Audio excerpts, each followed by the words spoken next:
I don't know why the Doctor in the House theme popped into my head. It does sometimes, but we get these random memories that pop in.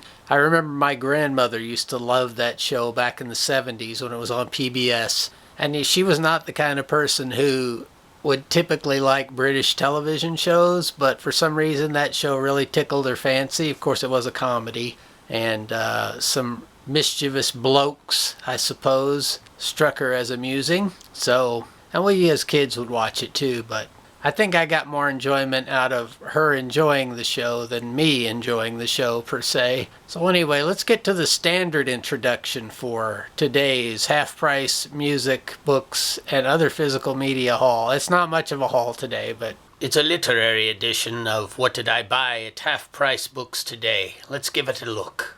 Yeah, I think this is going to be a short one today because I didn't really have much cash and I didn't really need to buy anything, but I always check to make sure that the clearance aisle has some things that are on my to acquire list, and they did have a few things. Whoops.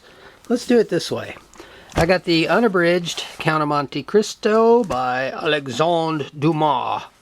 It's in pretty good shape. It's $1 and it's unabridged. They had an abridged edition as well, which was half this size. If you don't have time and you want to read the Reader's Digest edition, then I guess you get that, but I'm not interested in that. I want the whole book, and here it is. I think I've ever owned this book. It is very thick. The paperback's thick, but I can stack it like that with others, and it will fit fine. So I'm just glad to have that. Again, I've got all the literary classics on PDFs, but, I like to have a hard copy around. Wings of the Dove by Henry James on Penguin Classics, another nice paperback. Of course, I've seen the 90s film with Helena Bonham Carter, which I enjoyed quite a bit. I'm going to try to tackle Henry James. I think I'm old enough for it now and probably can appreciate it more. And that's that. Then Beowulf, Seamus Heaney's translation, which was a big deal back in the 80s and 90s, I guess.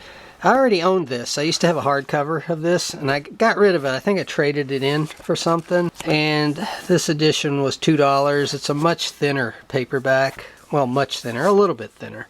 A little bit smaller, and I didn't like the idea of not having it. I traded it in for some cash in the past. I had a really nice hardcover that was in mint condition. I actually saw him speak at a local university about 20 or so years ago. Of course, he's deceased now, but he's a famous Irish poet, and I also had a collection of his poetry that was put out in the 60s. I had a hardcover of that as well. I also got rid of that. The thing about this translation is this is as much Seamus Heaney as it is Beowulf itself. It's in his style. It's basically his chance to write another poem of his, using Beowulf as a template. So with that in mind and with that understanding, it's quite an enjoyable and very easy to read translation, if you want to call it a translation. It's a very free translation, I would think, but I enjoyed it quite a bit, and I've got it back in my collection. This was $4, but I had a discount, so it was like, I don't know, $3.80 maybe with my discounts. So that's pretty good. I saw some other books up there today that I'm going to go back and get because I think I can sell them, relating to marginalized people and issues, and I think some of those were worth some money. I could probably sell those. If they're still there and I get them tomorrow, I'll go ahead and highlight them in another edition of this. Let's look up in here. We've got a little John Cheever, some Jane Austen. There should be some Jane Austen over there, but I'm not sure. Cheever is usually more contemporary. I usually have that with the contemporary, but anyway, we got Eliot Small and the Floss, a whole bunch of Dickens. Pickwick Papers, Tale of Two Cities, Nicholas Nickleby, Hard Times. And then we get into some James Fenimore Cooper. Then we get into some Stephen Crane, Joseph Conrad, Wilkie Collins, Kate Chopin, and Cervantes's Don Quixote.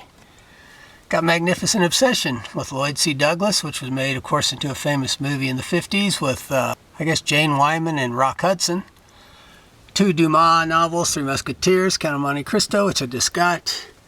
Daphne du Maurier's Don't Look Now, which was made into a famous movie in the 70s.